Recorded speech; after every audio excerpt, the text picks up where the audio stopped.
Merhabalar, ben Huri, Huri Tek Mutfak'ta kanalıma ve mutfağıma hoş geldiniz. Bu senenin ilk yaprakları ile muhteşem bir sarma tarifi veriyorum. Mutlaka denemenizi tavsiye ederim. Tarifimize yapraklarımızı hazırlayarak başlayalım. Bahçeden topladığım yaprakları dizi haline getiriyorum. Tazecik mis gibi organik yapraklar.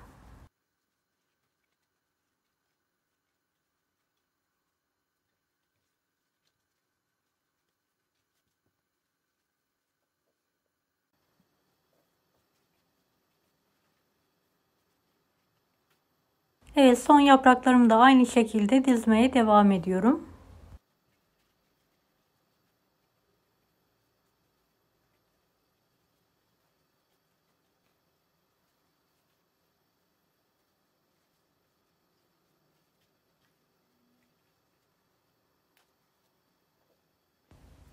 Evet, kaynayan suya yapraklarımı atıyorum ve haşlamaya bırakıyorum.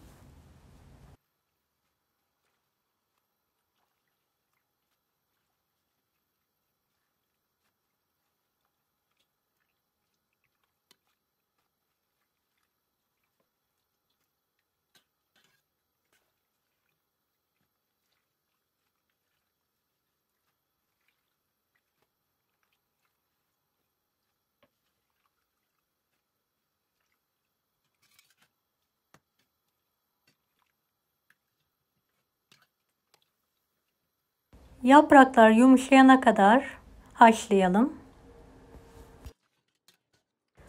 Fazla suyunu süzerek tepsiye alalım ve soğutmaya bırakalım.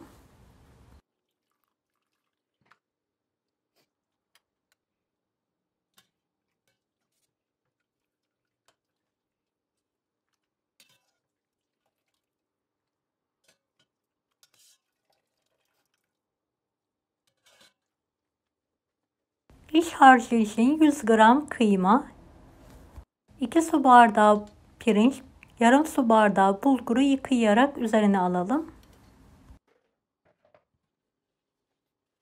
3 adet yemeklik doğranmış kuru soğan,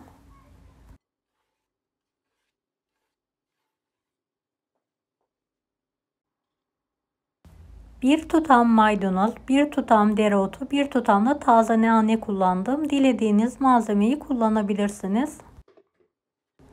Domates suyu,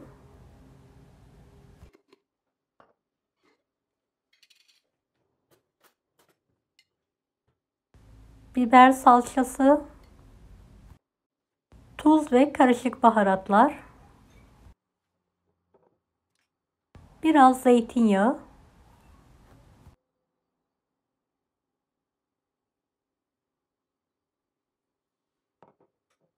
biraz da sıvı yağ gezdirelim.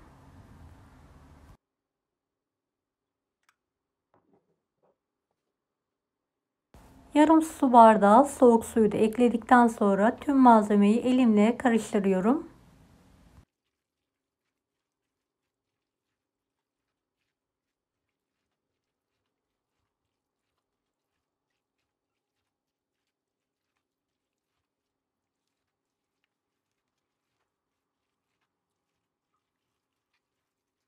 Evet, iç harcımız hazır artık. Haşladığım yaprakları düz bir zemine seriyorum.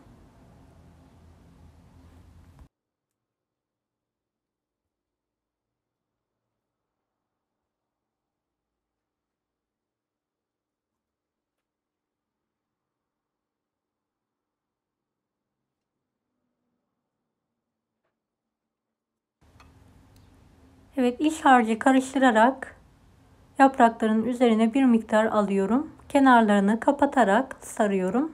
Dilerseniz elinizle de sarabilirsiniz.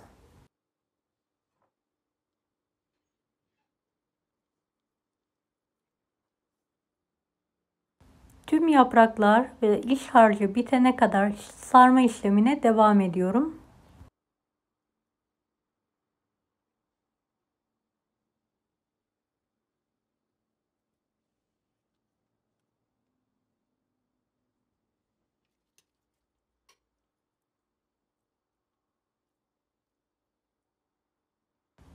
Videomu izlerken buraya kadar geldiyseniz yorum kısmına herhangi bir emoji bırakırsanız bana destek olmak için sevinirim.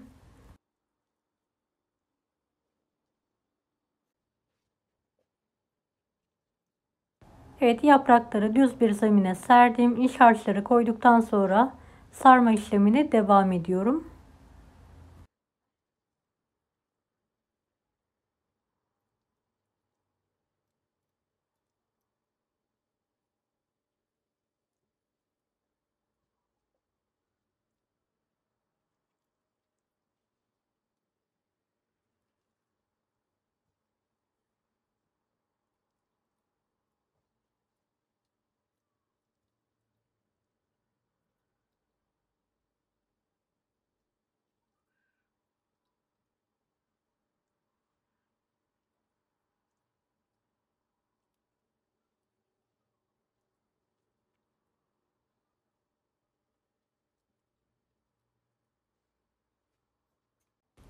Evet, bu iç harçtan bir miktarda dut yaprağından sarma yaptım. Kanalımda tarifini bulabilirsiniz.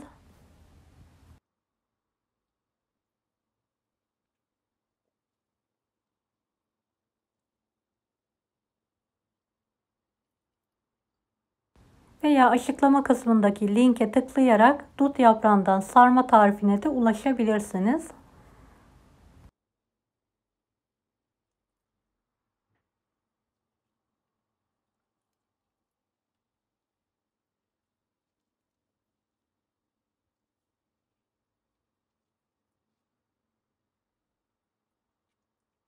Evet, sarmalarımın hepsini güzel bir şekilde hazırladım. Gördüğünüz gibi.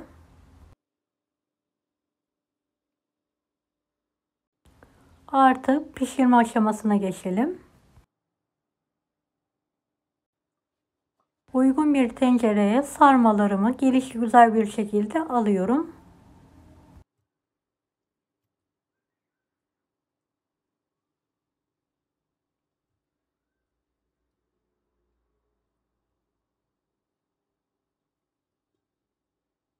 Bir kısmını da kapalı kaplara koyarak buzluğa atıyorum. Evet, üzerine damak tadınıza göre tuz ilavesi yapabilirsiniz. Ben 1,5 tatlı kaşığı tuz ilavesi yaptım. Yarıya gelecek şekilde su gezdirelim.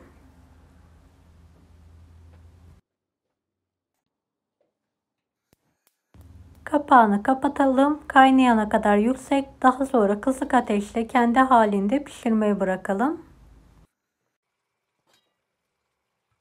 Evet, sarmalarımız piştikten sonra üzerine domates sulu, bol zeytinyağlı bir sos hazırladım. Üzerlerine gezdiriyorum.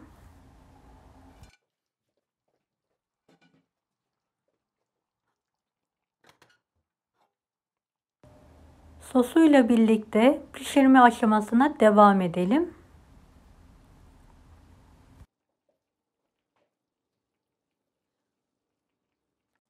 Evet, sarmamız pişti. Artık bir tanesinin tadına bakarak kontrol ediyorum. Gerçekten çok lezzetli. Tabak tabak kendini yediriyor. Deneyecek olan herkese afiyet şifa olsun.